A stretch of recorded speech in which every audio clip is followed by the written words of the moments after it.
Welcome everyone. It's delightful to be together in these, shall we say, tumultuous times where the world is being riven apart by all sorts of self-cherishing needs writ globally large. That just shows you how vulnerable not just humanity but the world is. So we can't take anything for granted. So let's seize the moment ourselves now to generate a very pure motivation that we're going to be working for the benefit of others as our sole aim.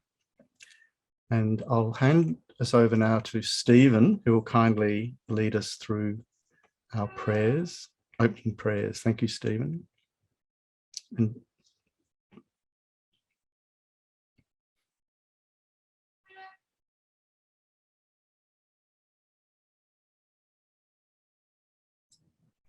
praise to Shakyamuni Buddha, to the founder, the endowed transcendent destroyer, the one gone beyond, the foe destroyer, the completely perfected, fully awakened being, perfect in knowledge and in good conduct, Sugata, knower of the world, supreme guide of human beings to be tamed, teacher of gods and human beings, to you, the completely and fully awakened one, the endowed transcendent destroyer, the glorious conqueror, the subduer from the Shakya clan, I prostrate, make offerings, and go for refuge.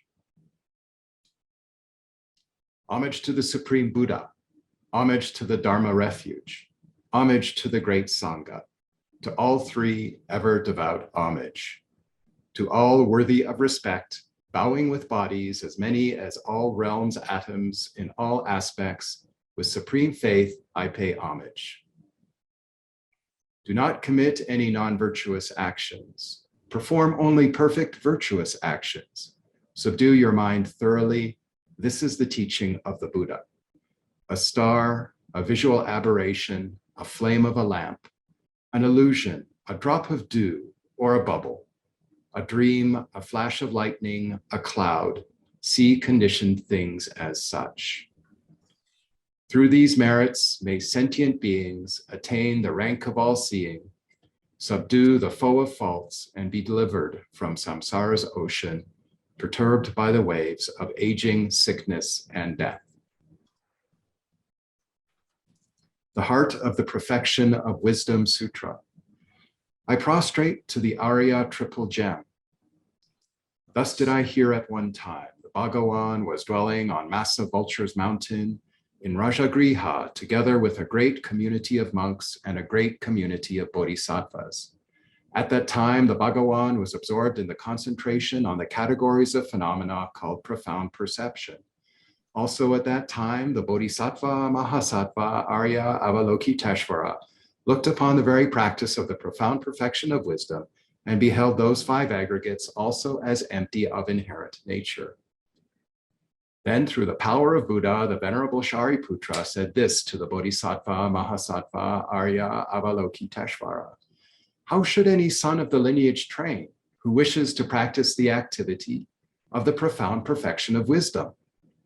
He said that, and the Bodhisattva, Mahasattva, Arya, Avalokiteshvara said this to the Venerable Sharadvatiputra.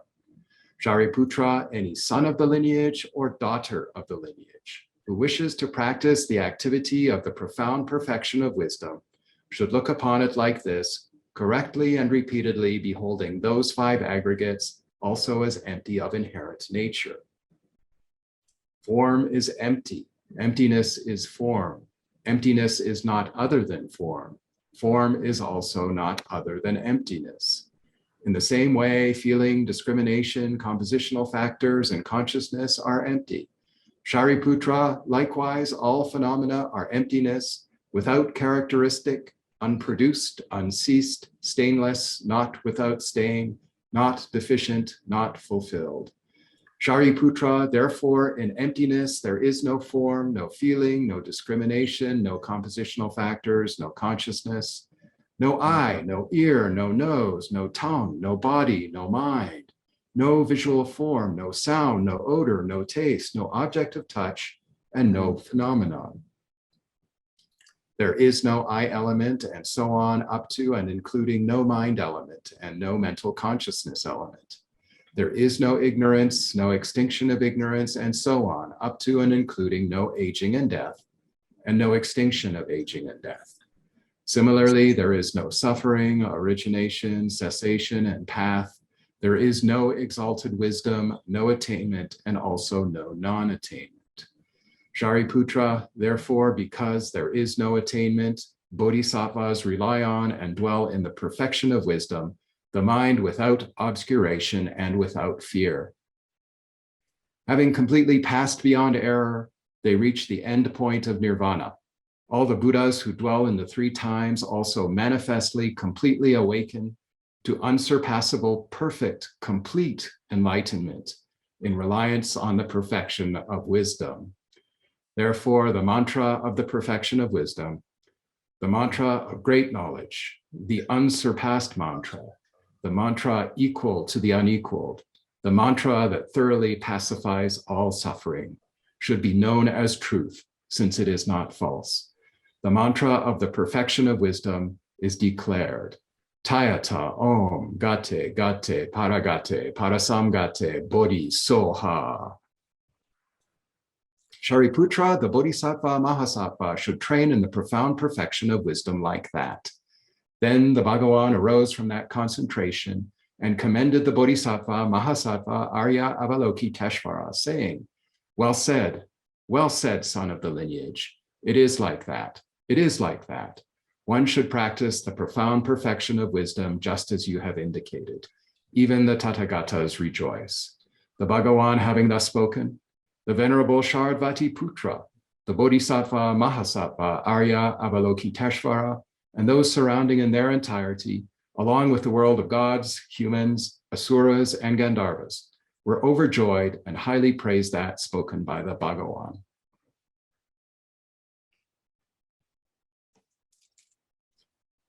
Short mandala offering. This ground, anointed with perfume, strewn with flowers, adorned with Mount Meru, 4 continents, the sun and the moon. I imagine this as a Buddha field and offer it. May all living beings enjoy this pure land. Idam Guru Ratna Mandala Kam Niryatayami. Once in Tibetan and twice in English. Sangye Chodong Soki Chognam La, Janchu Bardu Dani Kyab Suchi, Dagi Chunyengi Pesunamgi, Drola Penchir Sangye Drupar Shog. I go for refuge until I am enlightened to the Buddha, the Dharma, and the Supreme Assembly. By the merits I create through listening to the Dharma, may I become a Buddha in order to benefit all sentient beings. I go for refuge until I am enlightened to the Buddha, the Dharma, and the Supreme Assembly. By the merits I create through listening to the Dharma, may I become a Buddha in order to benefit all sentient beings. Thank you. So we'll establish a motivation for the session. And I thought to just introduce the idea that when we're governed by the self-cherishing attitude, we expect the external world to conform to our wishes. So it's almost as though we have a kind of cooking cutter mentality that no matter what's appearing to us, through dint of any might or maneuver that we might possibly make, we're going to squeeze that into something that reflects back our need. And when it doesn't coincide, when we can't squeeze it, it won't fit, or it somehow gets out of control or dangerously goes amiss, we develop all sorts of powerful negative afflictions. Even when it does appear to coincide, as we know, we cling to that appearance and can't bear to let it go, even as it's seeping away in front of us. And so it's in this chasm, if you like, between our expectations and the appearance of the world that we play and flounder over and over and over again under the dominion of the self-cherishing attitude. So Shantideva very famously said in a very poignant verse, when their sandcastles collapse, children howl in despair. We know this, don't we? Likewise, when my praise and reputation decline, my mind becomes like a child. So this is a very, very powerful proposition. When we're in the hands of our self-cherishing attitude, we have a mentality where when things don't work out, our sandcastle collapses against our expectations, we howl in despair. We're primordially troubled.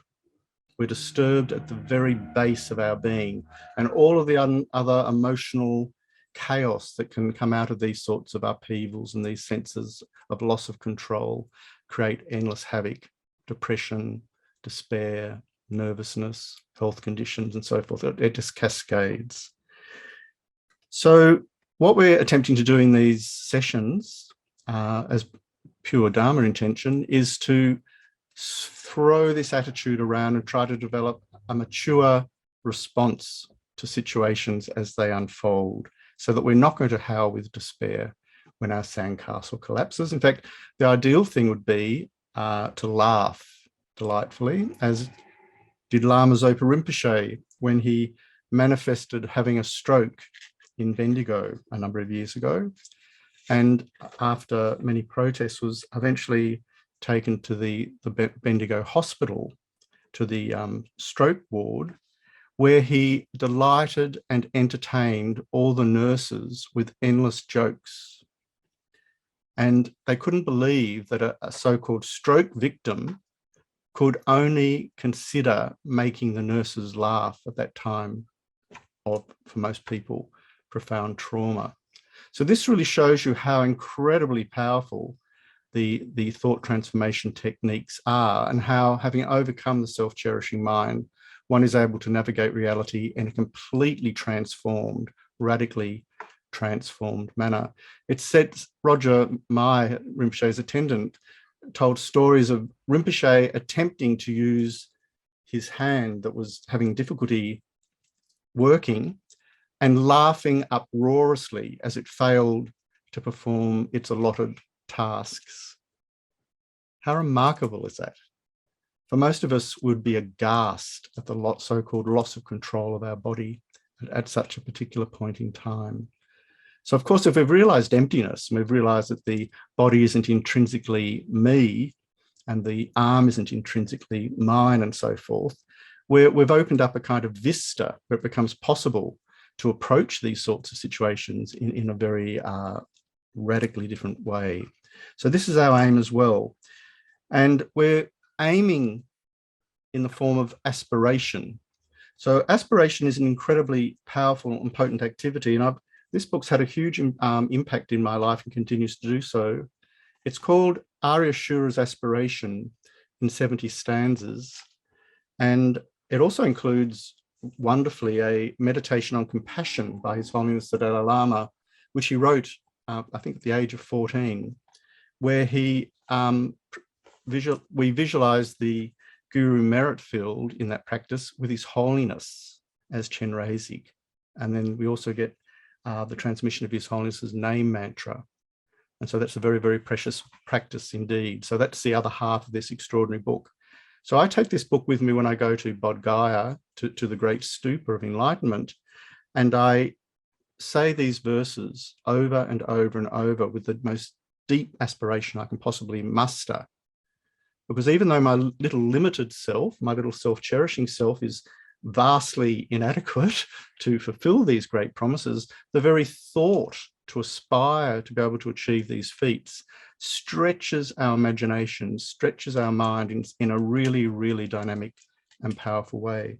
So I just read 3 verses from it, just to give you a taste of what these aspirational prayers are. And then we'll move across to the Tonlen verse, which I'll ask John to put up on our screens for us. That's called the Tonlen verse from the Guru Puja file. It's the 1-page file, because we're then going to do the Tonlen meditation. So the verses I've opened at random, really, in Arishura's text. May I be accustomed to ethical discipline, an ornament utterly pacifying all obscurations, stainless like moonlight and the root of a lotus, untorn, unmixed, and unsoiled. Although someone against whom I have done no wrong should saw my head, splitting it into hundreds of pieces, I shall unceasingly hold him dear in my mind, just as a mother cherishes an only child. Should someone become angry with me from the depths of their heart and needlessly rob me of my life, may the unbearable and bitter fruits of his actions never arise. Although abuse, anger, provocation, and aggression should besiege me, may I never forsake patience, but willingly take on all adversity to practice the deeds of the conqueror's children. So that's 4 verses from this really, really beautiful text. But you can see how these aspirations really soften our heart. So with that, we'll perform the on-men practice. And the concise instruction is to visualize the Lama deity and the other refuge objects. It depends how extensively you want to visualize. On the crown or in the space in front of oneself, and we make this request from the depths of our heart. Please bless me, precious Guru Buddha, so that all the bodily ailments of all sentient beings, however many there are, which are more important than my own illness, ripen upon me. After that, we visualize that rays of light radiate out from our nostrils and strike all sentient beings, whereby we inhale all their sufferings without exceptions, such as their ailments and so forth, through our nostrils in the aspect of smoke, or sometimes it's described as sort of gunk. It absorbs into our heart, whereupon our self-cherishing, which we can visualize as a lump, utterly vanishes. Then, in the vast openness that is thus created in the depths of our heart, we visualize that all our happiness, pleasure, and so forth radiate outwards through our nostrils in the form of radiant, enlightened light, and is given to all sentient beings. And as it reaches them in the countless universes, not leaving one being out, they transform into beings with pure bodies, pure speech, and pure mind, inseparable from the enlightened Buddhas. You can even visualize them as Buddhas at this point of the meditation. So with that, I'm going to recite the verse 3 times in Tibetan while we perform the meditation.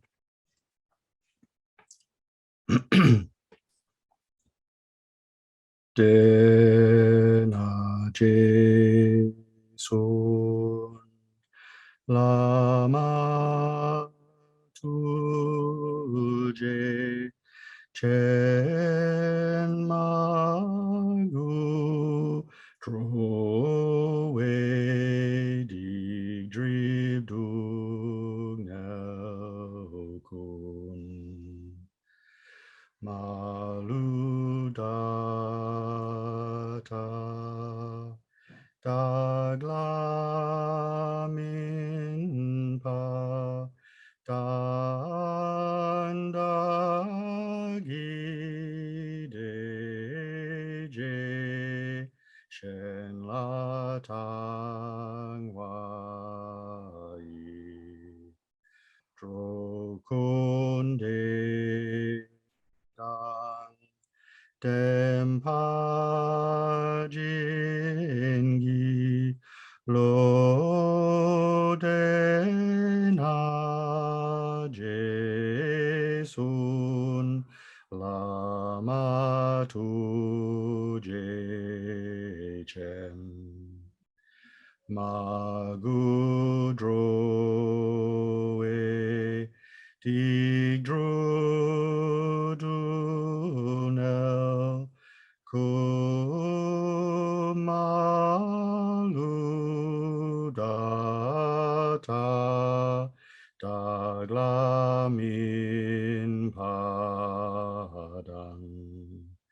Tagi de ge jen la tangwa hidro kunde dang den pajin gilo dena jesun Lama tuje chen magu drowe digdri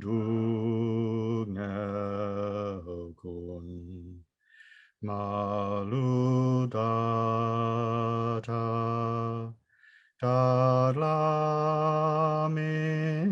pa Dang dagi deje shen la tang wai trokunde dang tempa jingi lo drokun de dan dempa jin lo.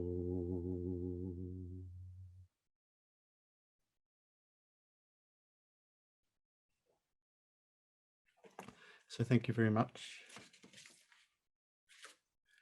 So in the root text went up to verse 32, which I'll read. I'll also ask John to kindly show. I think it's the Venerable Joan Nicell version will be good.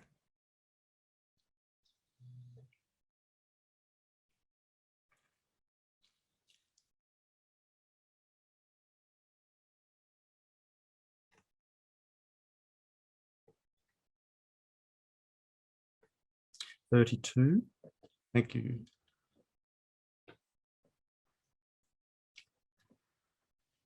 Whenever the rites that are performed go awry, it is the sharp weapons of bad actions turning against us for having put our trust in the black side. Now we should turn aside from the black side. So the subtext or the implication of this verse is that till now we've relied on the gods of this world or on unskillful actions to bring us relief. The Berzin translation unpacks the notion of the black side. And I just mention here, I've got a friend who's a psychologist who furiously opposes the use of such terminology, even in our Buddhist prayers, because it's a form of micro-violence given sort of politics. So we can substitute other words for that if we feel uncomfortable. I understand the concern.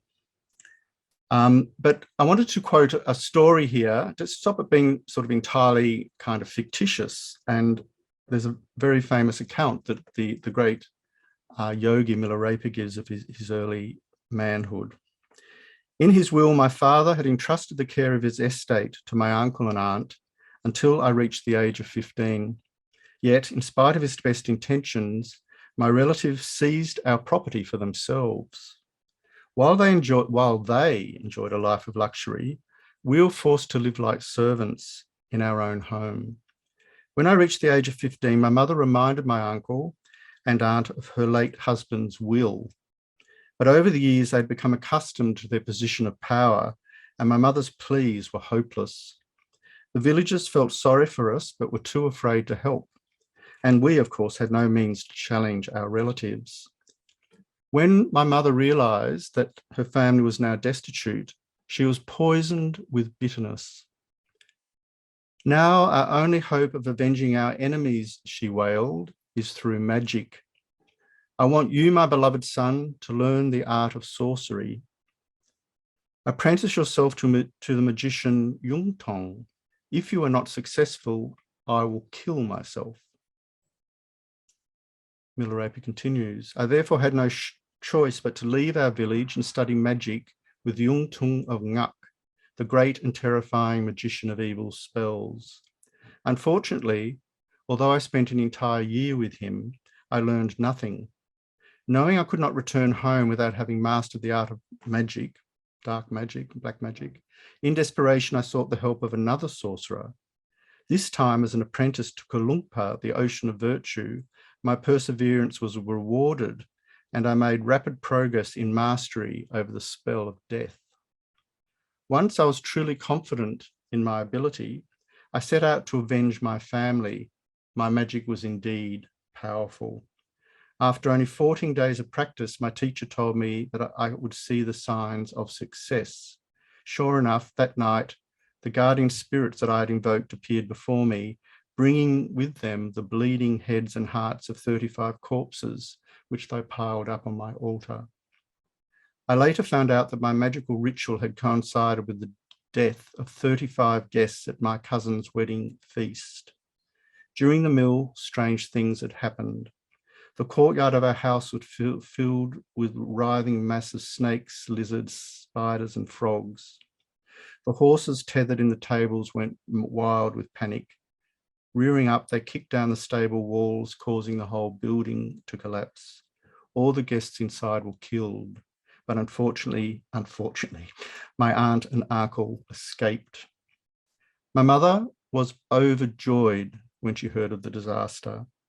Tying a rag to the end of a long stick, she paraded it through the village, shouting, "How happy I am to see this day! How happy I am to see this day! Through my son's power, we have at last taken our revenge." So that's the end of that account, remarkable account. So might I propose here that the vengeful, jealous mind is capable of calculating like this, mini rituals that we sort of inflict or project towards our enemies. This is a shocking thought, indeed, but consider the scene of war, which we're facing at this very moment, of course, and how this involves whole nations of participants or military players. In other words, if suddenly a group of Ukrainian villages were destroyed in a very violent bomb blast, one would suspect that the purveyors of war in Russia would be delighted that they were moving closer to the fulfillment of their aims. And because these wars are being fought on a massive social scale, all of the participants are sharing a collective karma. And so it becomes a very intricate and difficult situation indeed. So our only strategy as a Dharma practitioner is to sever this mind of intent to harm others totally from its base and not to participate in these sorts of logics that would lead to devastation.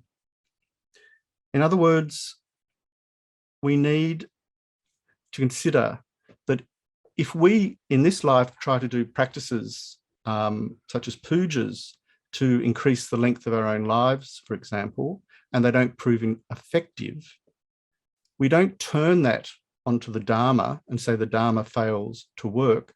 We cast the light back onto ourselves to say the reason these rituals aren't proving efficacious is because we also have performed destructive actions using magical or mystical means in the past, in past lifetimes. So that's why we should now decide to turn away from the side of non-virtue, leave our non-virtue actions behind, and attempt to do as many virtuous actions in their place. The next verse verse 33, I'll ask John again to.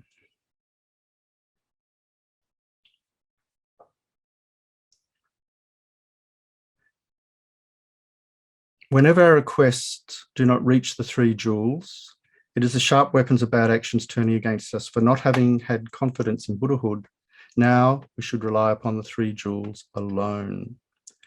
This verse follows similar lines to the last, except that what is not working now are petitions to the three jewels, Buddha, Dharma, and Sangha. Why? Because we didn't have confidence in Buddhahood. The implications in this verse is that we've also distributed our trust to other non-dharmic objects of refuge. This is indicated by the last line where it says, now we should rely upon the three jewels alone. This use of the word alone indicates that we have relied on other than the three jewels. And we might have mixed the systems, of course, but we haven't relied on the three jewels alone. So in that sense, we've run the risk of having our refuge tainted if the refuge objects that we've chosen in the place of the three jewels have been grounded on some form of non-virtue. So the essence of this verse is that the real refuge is Dharma, because this is what actually gives us protection. In the analogy of the sick person, while the Buddha is presented as the perfect doctor, the Dharma is the actual medicine that heals us of our ills. So the Dharma in this context is referring to the antidotes to the delusions conveyed by the meaning of the Four Noble Truths. In other words, the real antidote must be something generated within us, such as the mind realizing emptiness, which alone can cease our grasping at things as inherently existent. Moreover, we need to meditate on the more undesirable or ugly aspects of the objects we are obsessed with. If we follow this meditation advice, then we'll finally overcome and remove desire. The other reason we mightn't have confidence in Buddhahood is because we have not understood sufficiently the adventitious nature of the defilements, nor have we recognized the nature of our mind as clear light. As His Holiness and the Venerable Thupten Chodron say, quote, Nirvana is the ultimate nature of our minds, the emptiness of the mind that has been totally cleansed of obscurations, end of quote. Moreover, they continue, the absence of the afflictions, that is nirvana, is a true cessation, a non-affirming negative, end of quote. This means that the afflictions can never arise again because their cause has been completely eradicated. It is this true cessation, together with the means or the path of achieving it, that is the real Dharma. This is the absolute refuge object. This is why often when lamas are teaching on the going for refuge, which of course is the crucial topic to entering the doorway to a Buddhist life, they indicate that although we're paying respect to the exterior refuge objects, we're also paying respect to our own future Buddha. This is really a remarkably important consideration. So it's our own potential, the seed of enlightenment within us, which is this potential to achieve true cessations so that the afflictions have no grounds to ever get up and running again at all, effortlessly. That is a source of safety, unlike any we have ever managed to achieve by grasping and clinging to the world of desire and hatred and so forth. So this idea of the mind as being an entity of mere luminosity and knowing is very, very crucial to consider. His Holiness says a basic Buddhist point is that independence on the mind's being essentially an entity of mere luminosity and knowing, it can be shown that the mind can eventually know everything. This, from a philosophical point of view, supports the position that good attitudes, good qualities can be increased limitlessly. Hence, enlightenment is achievable. If we don't understand this point, we will not have total faith and trust in the Triple Gem as our perfectly reliable refuge objects. We will be still open to being swayed by all sorts of other systems, ideologies, and promises. This isn't to say we should be hostile to those other systems, but that in our heart, we are absolutely under no doubt whatsoever where we reside. in terms of our refuge. And of course, the scenes of great Buddhist practitioners in Tibetan gulags, if you like, is an indication of how these remarkable meditators continue to take pure refuge in the Buddha and Dharma Sangha, no matter what calamitous conditions are unfolding in the world around them. Their faith is totally unshakable. So there's very inspiring examples of what it means to have faith or confidence. So we'll go to verse 34 now. Thanks, John.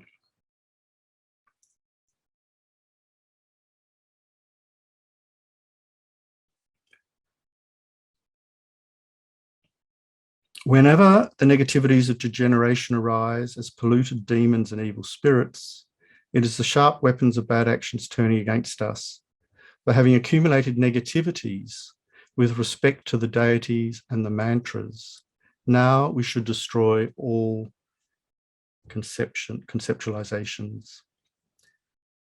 And the Burson translation, I'll just read it, but it's quite different.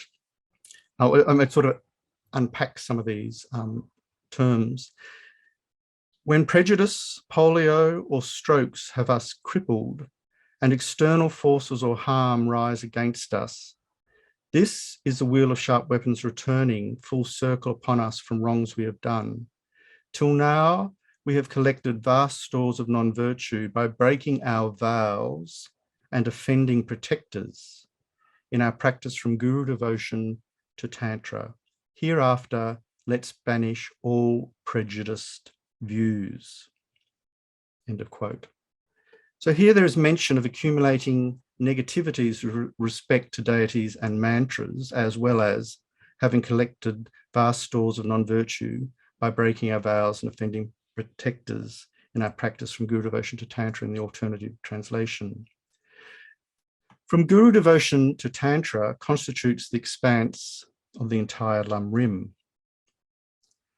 The verse is self-explanatory. The gist is that whenever we encounter great difficulties, including degenerative forces in our environment, we are not to point the finger outwards towards some external spirit, but inwards, as we have produced this suffering ourselves through unwholesome actions of body, speech, and mind.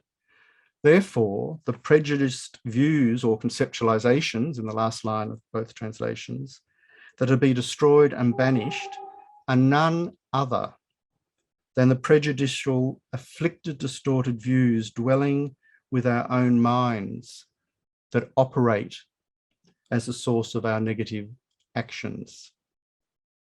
So again, we don't look for prejudicial views out there in the world of philosophy or science or wherever. We need merely cast the focus, turn the torch inwards. In relation to secret mantra, the protectors, the very word mantra is significant to unpack. Man, the first syllable, means mind, and tra means protection or protector. In this secret mantra context, such protection refers to guarding the mind against ordinary perceptions or appearances. Failure to do this means we haven't destroyed or avoided ordinary conceptualizations and thus easily fall victim to powerful afflicted minds. So again, prejudiced views refers to the undisciplined thoughts we habitually generate. And I think too, this verse is also suggesting to practice mantra very purely. And there's a great reason, a great purpose in substituting our awareness of the appearance of an afflicted mind within our continuum with a mantra. So the moment we start to have a negative thought, a critical thought of another, immediately, Om Mani Padme Hum, Om Mani Padme Hum. Feel your Chenrezi sending out light. And so mantra become a mind protection, not because they're mystically empowered from beyond, but because they're a means of working with our own mind in the most powerful, direct manner imaginable. And in that way, we protect ourselves and without any danger or fear. So I don't know if we do this already in our lives, but to call upon our mantras in various situations. And of course, we know there are peaceful and wrathful mantras. And some of the wrathful mantras are very, very, very effective when we're in a position of feeling attacked or endangered. And we can use the mantra to dispel the fear, but not to annihilate the person who we might see as the source of the fear. We have to keep a clear vision here. Otherwise, we'll slide into a Millerapian form of dastardly spells and witchcraft, which we don't want to do. So it's not superstitious to use mantras. There's a psychological technology behind. And a lot of the so-called New Age movement and the self-help movement, the affirmation movement, in fact, has utilized this idea of mantra recitation as a form of cognitive therapy, as we know, so that when a feeling of anxiety arises, we substitute the mantra, which then brings our threshold of anxiety down. So this is recognized even on a scientific medical basis to be very, very effective in transforming the way our minds are working. Verse 35, thanks, John. Whenever we wander powerlessly in a foreign place, it is the sharp weapons of bad actions turning against us for having evicted lamas and others from their dwellings. Now we should no longer banish anyone from any place. Again, I think this verse is quite clear, but it's necessary to indicate that while we can easily understand having evicted lamas from their dwellings as something that would be a sort of a dreadful thing to do, it's perhaps harder to acknowledge the ways in which we evict countless others from their homes. And I'm referring here to environmental decimation, the cutting down of rainforests to build luxury 5-bedroom homes with giant patios on the mountain slopes overlooking tropical Cairns in Australia's far north, for example.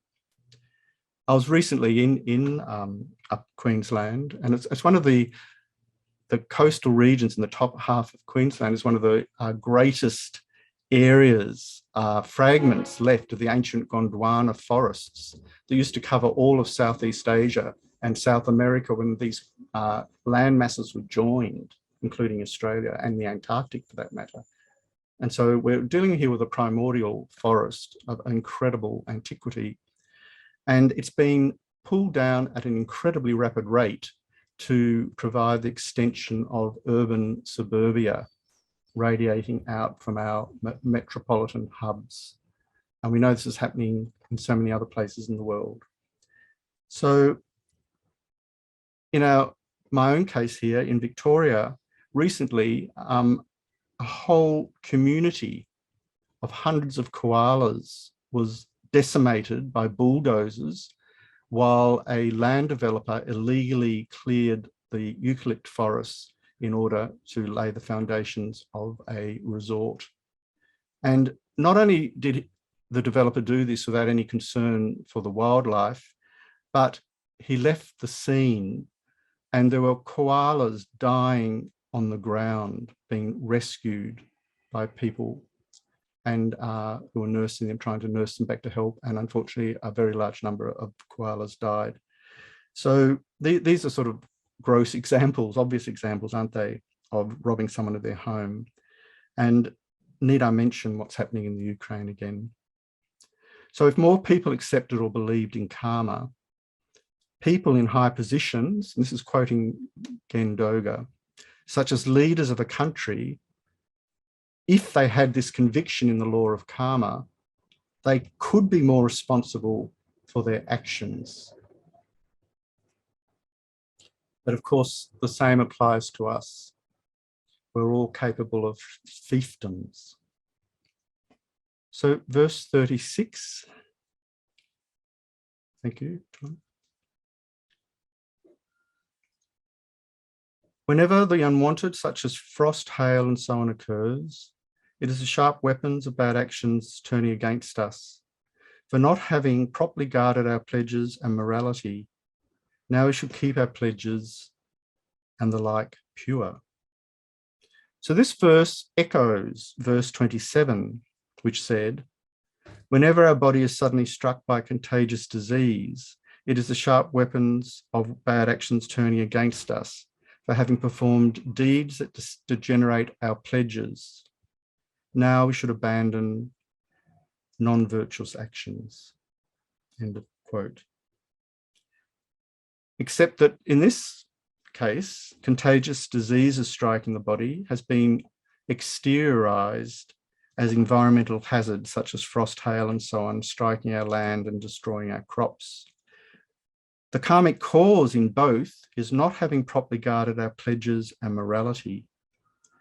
So we must recall here also that such environmental results refer to one of the three results of a completing karma, namely environmental karma.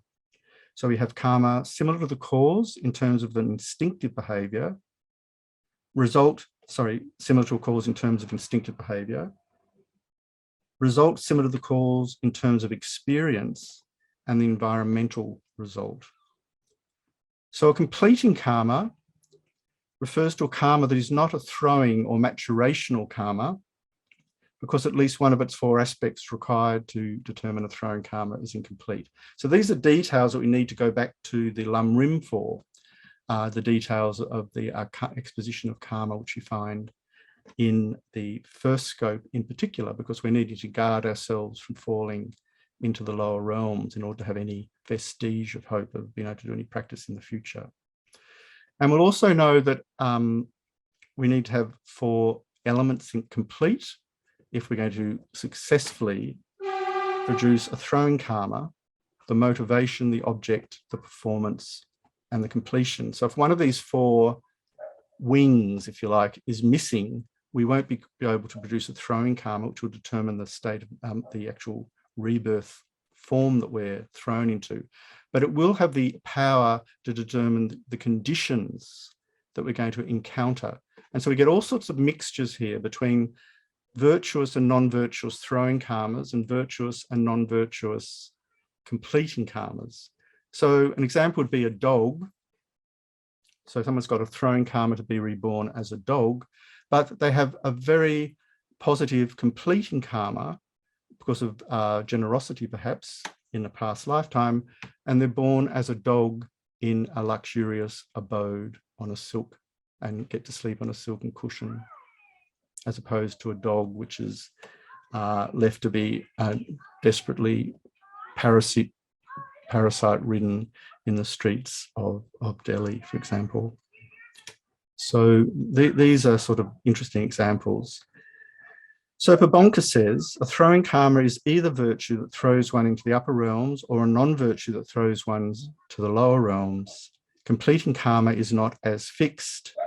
One can have a virtuous throwing karma, and the completing karma can be either virtuous or non-virtuous, or throwing karma can be non-virtuous and the completing karma either virtuous or non-virtuous. Hence there are four possibilities. So these are thoughts to consider, but I don't think this verse is asking us to become fatalistic about our karma. And Geshe Doga gave an example in his commentary on this verse where he said, if someone hits us on the head with a stick, we're being bashed with a stick, in other words, this is because of a past karma, and there's nothing we can do about it. If we take it that way, there's nothing that can be done about it. It will narrow our thinking and make us think that we don't have to do anything. But this is wrong.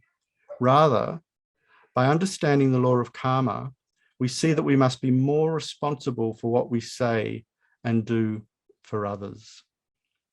So if you take this example, if we don't become besmirched or sort of confounded by anger and violent intents to destroy the enemy wielding the stick, we might have a very simple way of giving them a little tap on the ankle, for example, with our shoe so that they fall over, and we can seize the upper hand physically, not to harm them, but to restrain them. And this will be a vastly superior outcome, because from a Sattva's perspective, we've actually rescued that being from performing a violent action, which is going to result in all sorts of very heavy negative karma for them. And at the same time, we've prevented ourselves from being injured. So we're able to be dynamically involved and engaged in the realm of karmic causes and effects. So it's good to keep this in mind, I think. We'll go to verse 37 now. Whenever we desirous ones are bereft of wealth, it is sharp weapons of bad actions turning against us for not having given and not having made offerings to the jewels. Now we shall put effort into actions of offering and giving. We're to understand here that being a desirous one bereft of wealth is due to not having given and not having made offerings to the jewels. Therefore, it's imperative that we reverse this exactly by putting effort into actions of giving and offering. And I just want to tell you a rather charming story here, that sometimes we think that we can't give because we've got nothing to give. We're sort of somehow impoverished, or our resources are diminished. And so this story concerns a young male student at a retreat, which involved tents for the retreatants. And this student had managed to gain a personal interview with Lama Zopa Rinpoche. And at the time of retreat, this is, of course, not so easily done because there are many, many people wishing to do the same thing. So when he finally appeared in front of Lama Zopa, Lama Zopa said, and this shocked him, "Where's my offering?" And the poor guy said, Lama, I didn't have anything to bring. And Lama Zopa Rinpoche said, "What about the orange next to your bed?" And sure enough, the boy in his tent had a little table with an orange sitting on it. So it's really a lack of our imagination, isn't it? And I'll tell a personal story. I'm full of shocking personal stories. Only shocking because I shocked myself with my inability to penetrate the meaning of Dharma. And on this occasion, I was staying in Sera Monastery in House 15, which is exactly over the laneway from Lama Osel's house in Sera, where Lama Zopa Rinpoche also stays when he's at Sera Monastery. And so often we're sort of neighbours. We're often there for teaching His Holiness in the monastery. And on this occasion, I managed to see Lama Zopa Rinpoche. And as I was leaving, Lama Zopa Rinpoche offered me a jar of honey. And I was delighted to receive an offering from my precious teacher. And I walked out and went across to my room and put it up on my mantelpiece. And you'll be glad to hear that I at least thought of sort of offering it to the altar, to my sort of refuge objects on the altar. So I wasn't entirely selfish, but beyond that, I hadn't gone. And I sat down to meditate on what Lama Zopa had told me, actually. And it suddenly struck me that the honey wasn't for me. It was for Geshe Doga, who was in the room at the end of the corridor. And I was overwhelmed with sort of, I was aghast when I realized this. So I jumped up, got the honey with a cutter, and went down and tapped on Geshe Doga's door, and Geshe Doga opened it and said, "Thank you, I was waiting for that. I've just got my yogurt ready." So I realized in retrospect that I'd been a mere conduit, an emissary of Lama Zopa Rinpoche giving Geshe Doga an offering. I'd been a mere intermediary in this process, but my self-grasping mind had somehow seized upon that and thought how lucky I was to receive a jar of honey from my teacher. So you can see here, this is a lovely illustration at my expense, literally, isn't it, of how we lack the ability to give to the refuge objects. So we are desirous ones. So the problem isn't that we don't have enough possessions, but rather we have a very strong desire for wealth and possessions. And no matter what actions we undertake to running a business, for example, or any hardships we endure to create wealth, they never appear to work. If this is the case, this is the wheel of sharp weapons returning. The rub, the karma that results in poverty and failure in material pursuits is the karma that we accumulate through our own actions of miserliness. So there are many, many rich people who believe in miserliness as the mode of achieving even greater wealth. They hoard possessions and they try to get more and more and more. So the question that remains is, what is the purpose of having great wealth and possessions if we don't use them ourselves or share them with others? So we must minimize our desires in this, as this verse is asking us to do. And so we have the example of Tibetan farmers who, at a time of good harvest, buy new clothes and spend more time going on outings and having picnics and enjoying themselves. But when they have a bad harvest, they'll cut the budget and the family will get out their old clothes again and they'll be content with what they have. So they sort of adapt to the circumstances. They don't cling to the wealth while it's there. So I'll move now to verse 38. Thank you. You can see how verse by verse our self-cherishing is being hopefully whittled away. When my companions 38.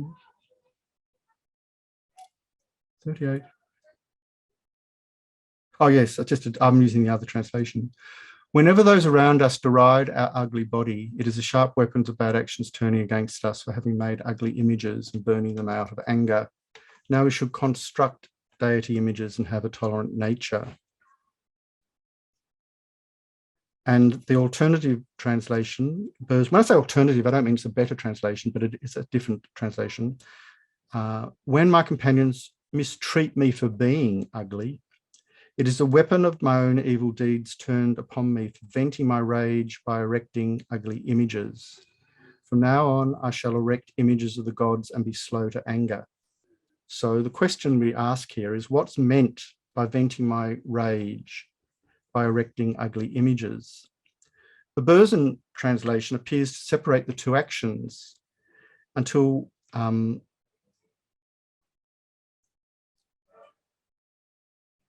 we vent our rage and we erect ugly images. So it's kind of interesting to consider whether they're two actions or one. But we can also break this or infringe or kind of create trouble karmically in relation to this verse if we make images that lack beauty, or we denigrate images that, according to our perception, lack beauty. So the cause for our own personal bad appearance, and these are tricky terms, aren't they? Because we're living in a body culture, the perfect body culture now, where, as we know from virtual reality, there's huge demands on people to have perfect bodies. And I was reading an article the other day about Twitter having filters that enable your personal photograph, to be kind of upgraded before you post it. And people are going from that to plastic surgeons, cosmetic surgeons, with their Twitter photos, enhanced Twitter photos, asking the surgeons to make them look like their photos. Isn't that interesting? So I just raised that. So the cause for a bad appearance can result from past actions like destroying temples or holy images, sculptures or paintings. I'm going to ask John now to show a few examples of this. It's the photographs of Buddhas, John, I sent.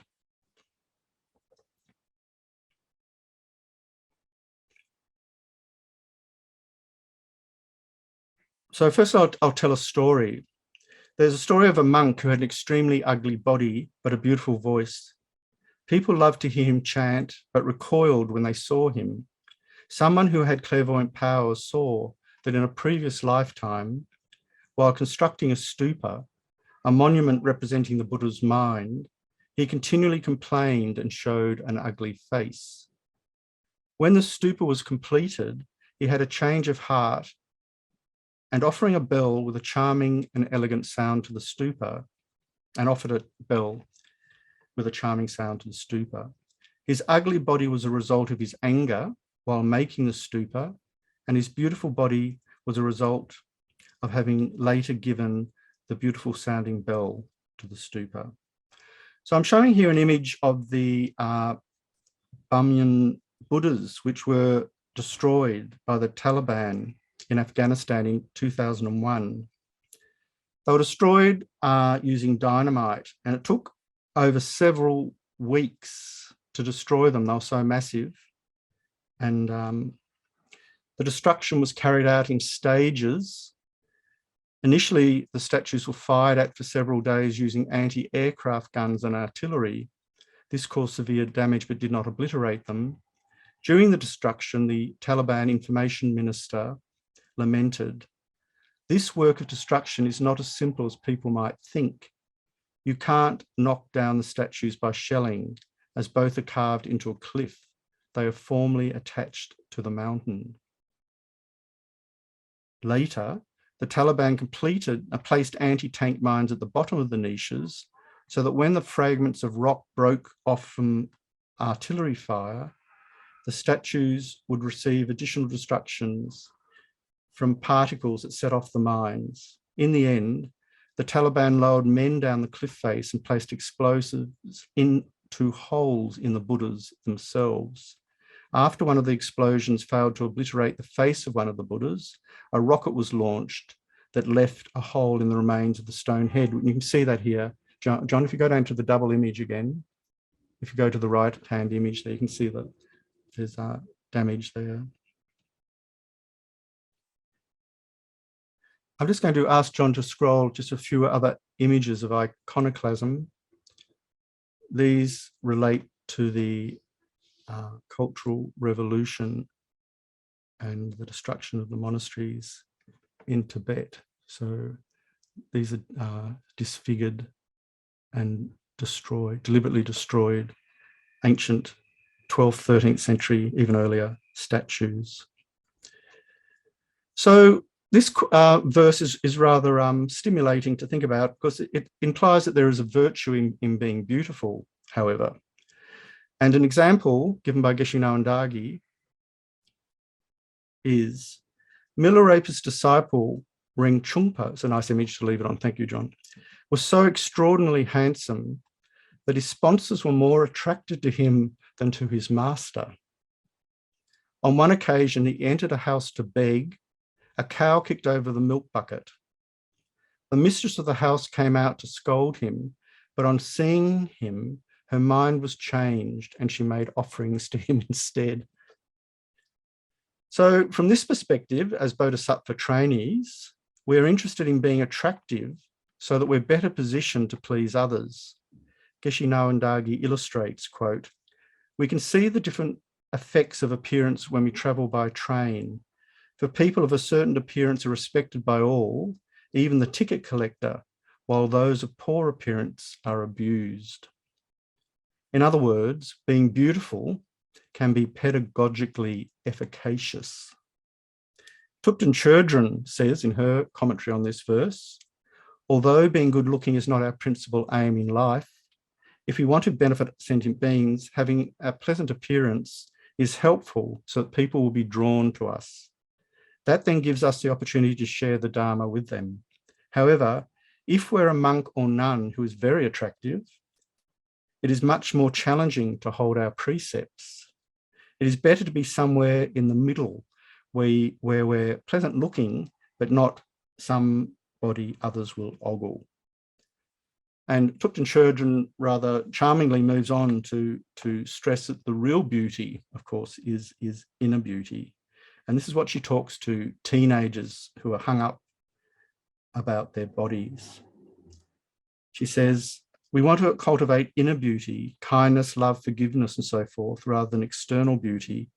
And when I say this to these teenagers, their jaws drop.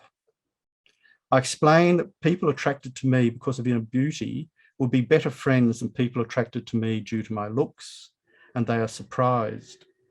In a society where physical beauty and sex are used to sell everything, the idea of cultivating inner beauty and valuing others due to their inner beauty is a unique idea.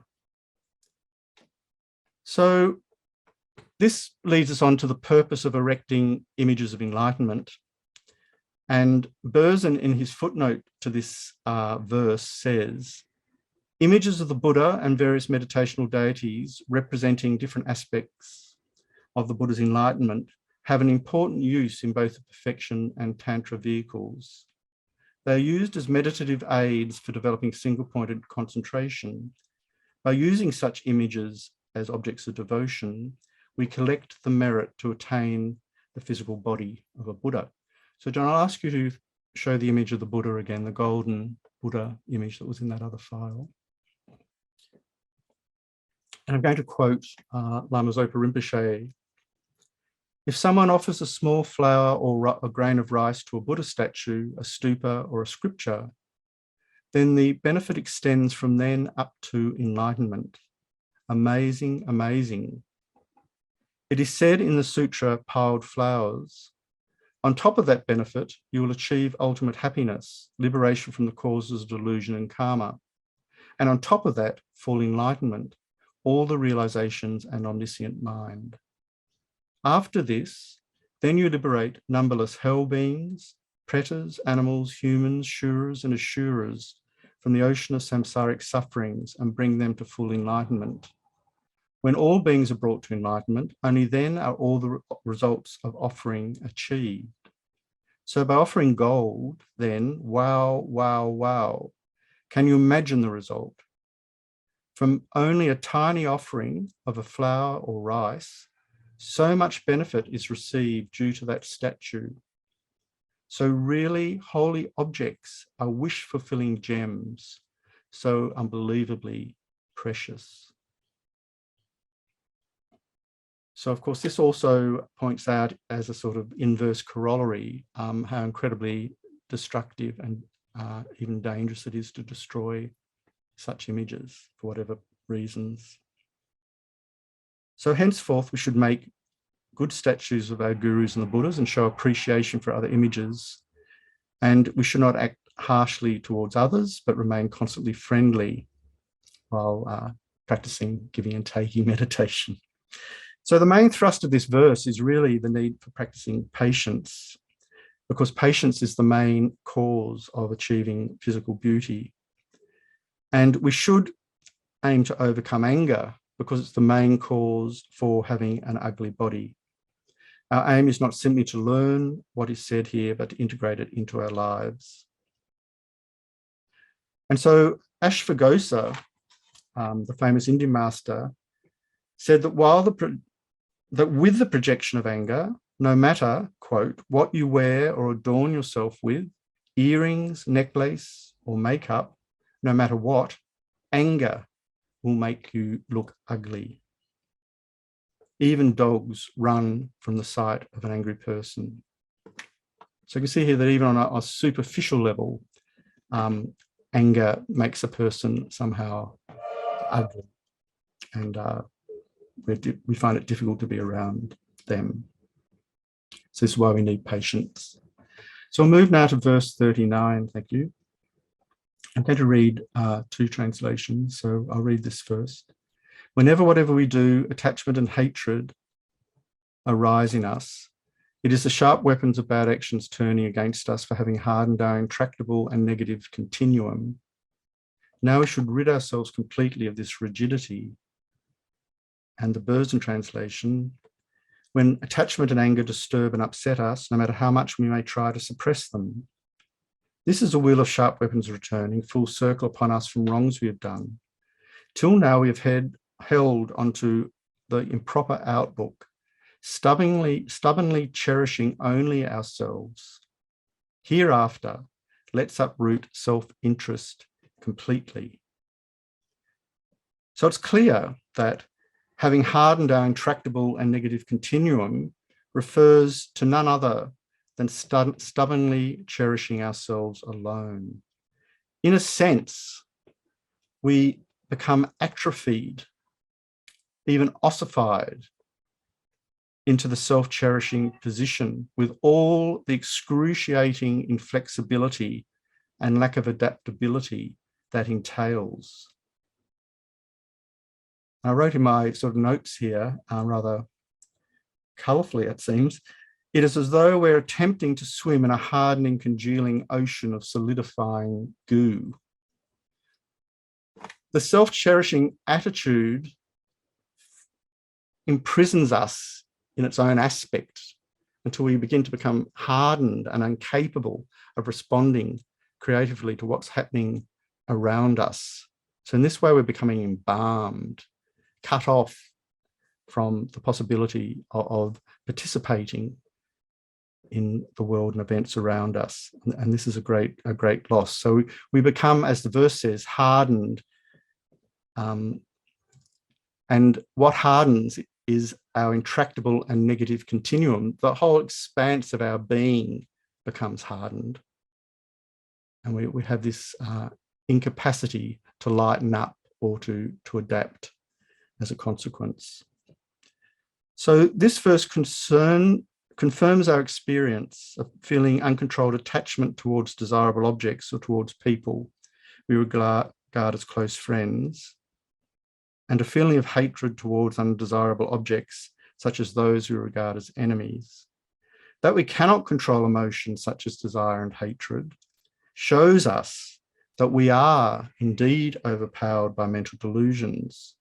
As a result, there is no end to our problems and difficulties.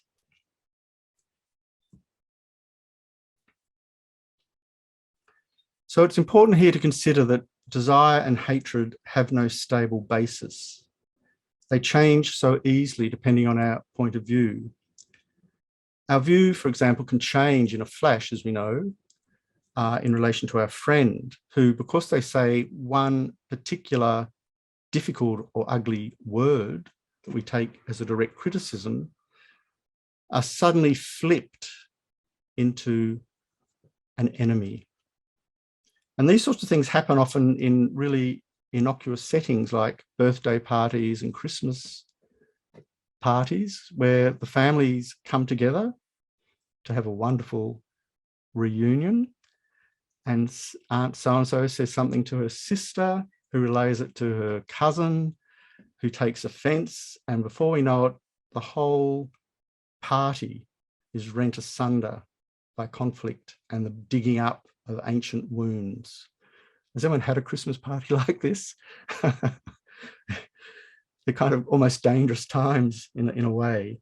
And so this is showing us that desire and hatred have no stable basis, because if they were inherent, if they inhered in the objects themselves, those objects would appear that way irrespective of our attitudinal view or response. This is very profound. It leads us into the teachings on emptiness. If our aunt who said that ghastly thing was inherently bad, she would appear spontaneously bad in every direction continuously because she's bad by nature. She's not bad by nature. She can't be. So what we do is we overburden our projections. We lay them on, and they harden on the object as well. So not only do we become solidified, but we solidify the objects of our sentiments, if you like, and harden them as well. And then there's sort of this terrible, brittle, unworkable confrontation set up that we can't resolve. And that's why some of these disputes with loved ones go on for years. You know, often parents are estranged from their children for 20, 30, 40 years. Often children come to see their parents only on their deathbed, if at all. And it's too late, of course, to do very much at that moment. And so these are dealing with these attitudinal fossilizations that have kind of come embedded in the very base of our kind of psychic operations. And so psychology deals with these as well, as does Buddhism. And I think it's often useful for people who are having very severe emotional conflicts and difficulties, particularly with loved ones and relatives, and find it very hard to work with them, to avail themselves of whatever is useful, because I don't think these technologies, if you like, for change are in any way incompatible. So the real problem in both cases is that we have a strong ego, and until we get rid of it, we won't experience relaxation, harmony, stability, and peace. So the real therapy, as proposed by this verse, is from now on, we should rid ourselves completely of this rigidity, referring to the self-cherishing that hardens our continuum.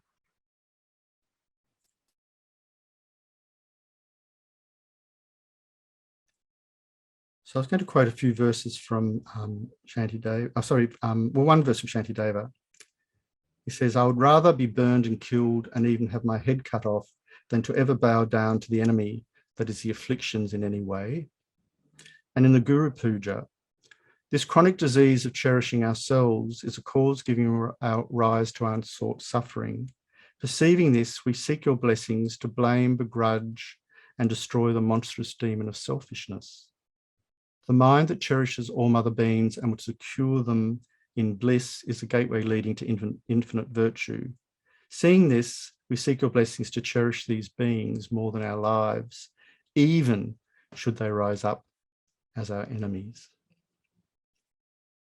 Hence, we can describe our selfish mind as the epitome of stubbornness, because it blocks us from overcoming the afflictions, as well as precludes us from cherishing others, irrespective of their demeanour, as projected by our hallucinating self-cherishing minds.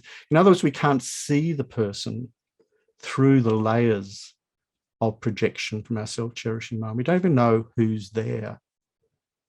And this is one of the reasons why it's said that a bodhisattva has a sense of intimate endearment towards everyone they meet spontaneously. They appear attractive to them instantly. They don't have to know anything about this person other than they are in contact with them. They are appearing pleasant and they want to know them and help them spontaneously.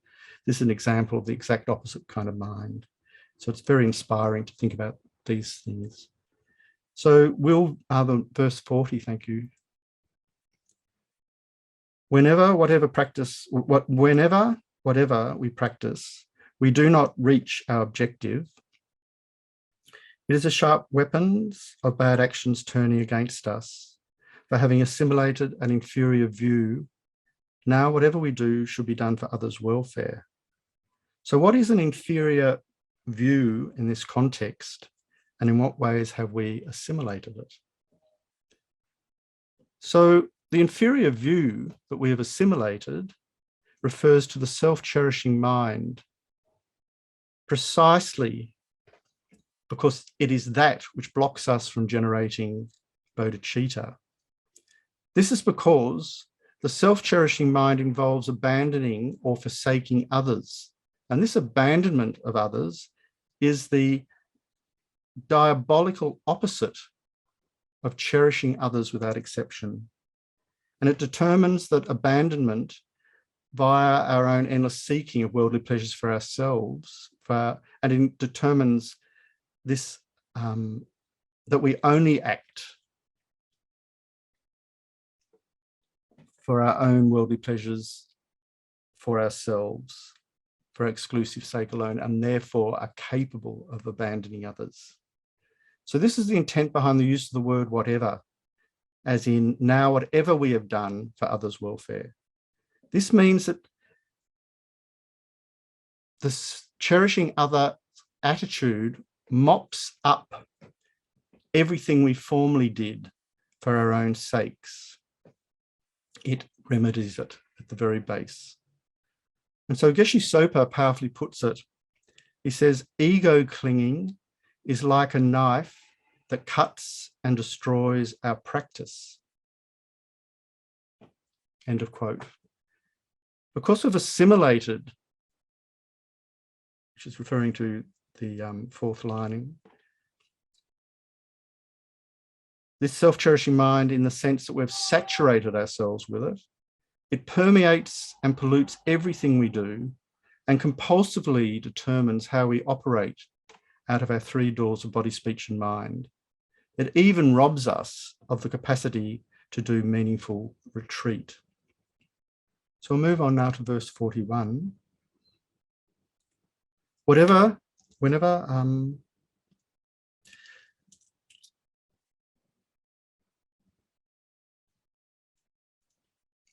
whatever virtuous practices we do, our continuum remains unsubdued. It is the sharp weapons of bad actions turning against us for having given priority to the grandeur of this life. Now we should concentrate on the desire for liberation. So this is really the experiential corollary of the situation described in the last verse. It describes the karmic aftermath of the self-cherishing attitude, influencing us backwards, as it were, even when we have resolved to move forward with a mind that is its opposite, a bodhicitta mind cherishing others. In other words, we have finally decided to generate virtue, and we use practice to that end, but somehow it doesn't seem to work. Our continuum remains unsubdued. And this is a very critical moment for us because we're in danger in such moments of surrendering or forfeiting our refuge, our confidence in the Dharma, which we were referring to earlier, and surrendering to our base instincts, self-cherishing once again. So this verse is addressing a very real spiritual conundrum or doubt that may in fact afflict us from time to time.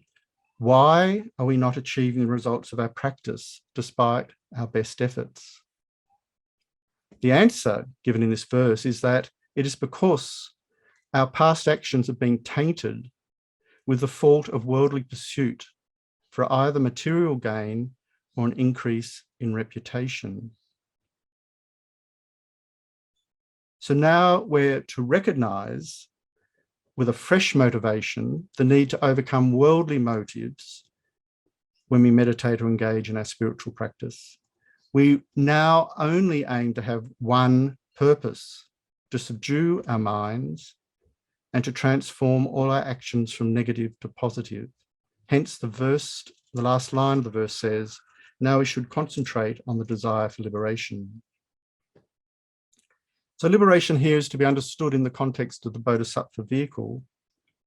It's not just referring to being satisfied with the goal of samsaric liberation for oneself. Rather, it recognizes that only by becoming fully enlightened can we properly and perfectly fulfill our promise to rescue others.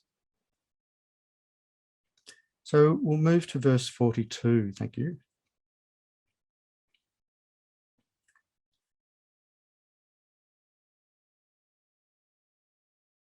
Whenever, as soon as we sit down, we examine ourselves and develop regret, it is the sharp weapons of bad actions turning against us for unabashedly making new friends and flitting from one lofty person to another. Now we should be attentive to all in the manner of a friend.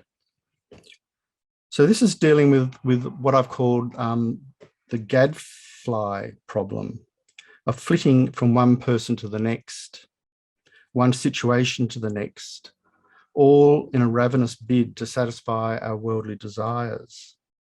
People even swap life partners, upgrade them as it were, in a bid to find greater worldly happiness. But let's start with the predicament described in the opening line. Whenever, as soon as we sit down, we examine ourselves and develop regret. Geshe Doga explains that this describes a familiar situation where, quote, we engage in some spiritual practice, but afterwards feel bad about the practice, feeling that it has not benefited us in terms of finding more peace and happiness. Hence, we regret the effort we have spent. We may even think it's better not to do this commitment, perhaps the daily sadhana recitation or various mantra commitments we've previously made with our guru. So it's really valuable here to consider the meaning of flitting, and we'd have to say spiritual flitting here, because the verse is referring to lofty persons, which means that we may also be relating to our teachers, our Dharma teachers, in the same way. And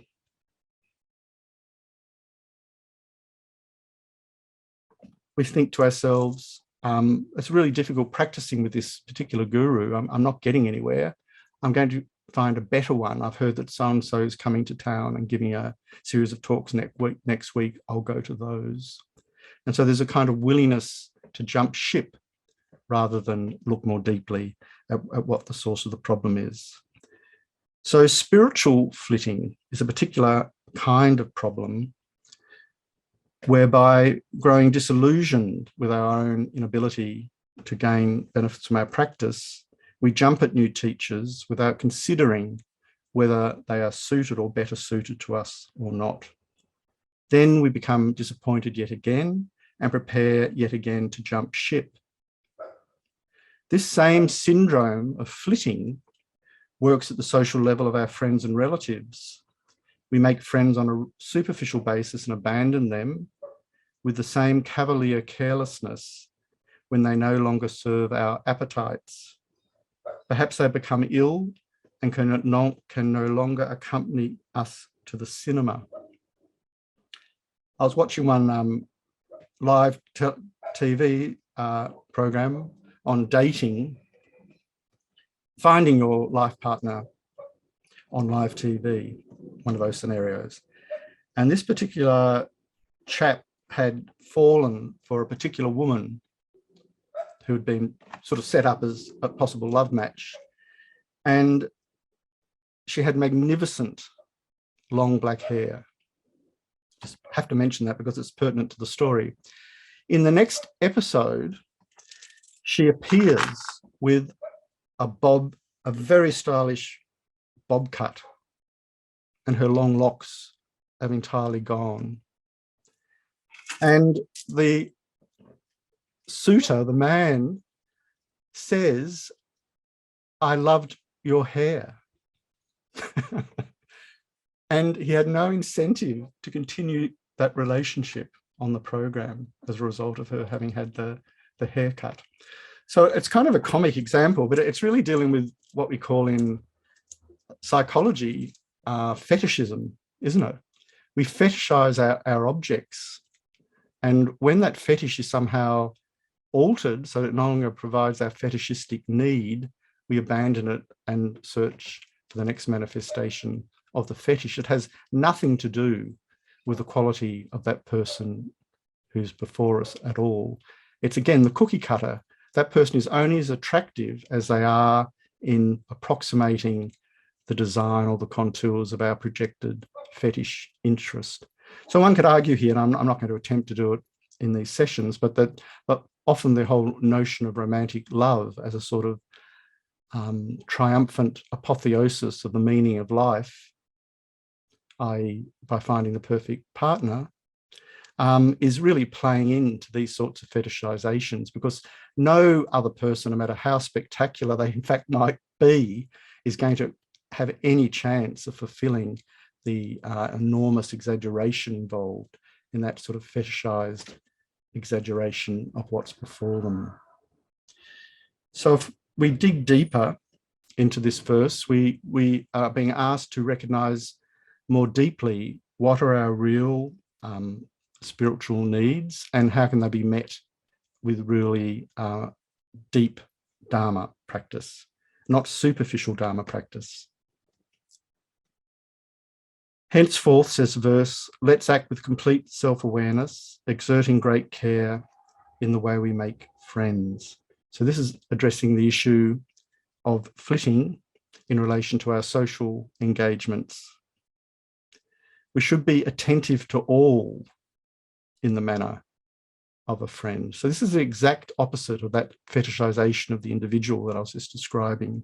Because we've dropped all that, we're able to be attentive in a uniquely open and kind of tangible way that responds to the actual situation before us.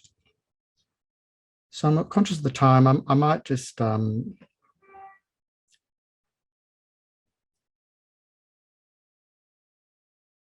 I just want to invoke here an issue that's probably a question that would come up in the discussion too. It's saying to be attentive to all in the manner of a friend. Does this mean we have to remain close to malevolent people? And the example here can be given of a friend who is alcoholic or becomes alcoholic. And do we remain their friend? This is a really interesting question and an important question to ask. And so as Buddhists, we're being asked to distinguish between supporting that person's alcoholism from supporting them as a friend. If we mix the two, we're going to become very, very confused and in danger of surrendering the person from our care. So it takes a great deal of skill to navigate these sorts of situations. To remain close to a malevolent friend without skill means that we open ourselves to the risk, for example, of becoming alcoholic ourselves. And so we must be really, really skillful and careful here that in supporting that friend, we're not asking ourselves to become like our friend and also start drinking. These aren't remote problems. Many people have alcoholic friends or maybe even have to deal with these issues themselves. So these are really important considerations. But the essence from a dharmic perspective is we don't have to abandon them completely. Geshe Nawandagi says, you still have to have great love and compassion for them.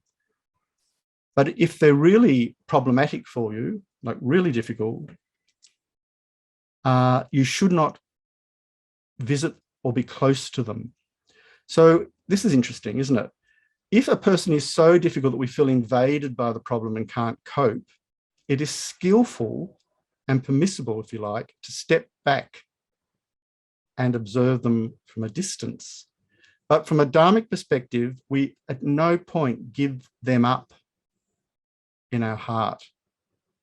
We still do anything we can to benefit them. There's no rancor, there's no ill feeling. But because the situation is so difficult and sort of seemingly unnegotiable, if you like, we're allowed to step back. And that's why we are allowed to exit a destructive relationship we might be in. From a Buddhist point of view, there's no inherent virtue in hanging in there against all odds because I love you even if you're being abusive to me. These aren't skillful scenarios at all. So we might finish there. So I'll ask Stephen to lead the concluding prayers. Thank you.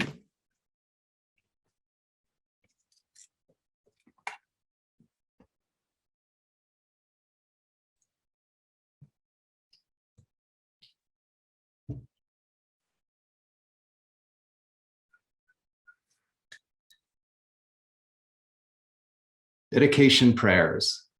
Due to the merits of these virtuous actions, may I quickly attain the state of a Guru Buddha and lead all living beings, without exception, into that enlightened state. May the supreme jewel bodhicitta that has not arisen arise and grow, and may that which has arisen not diminish, but increase more and more.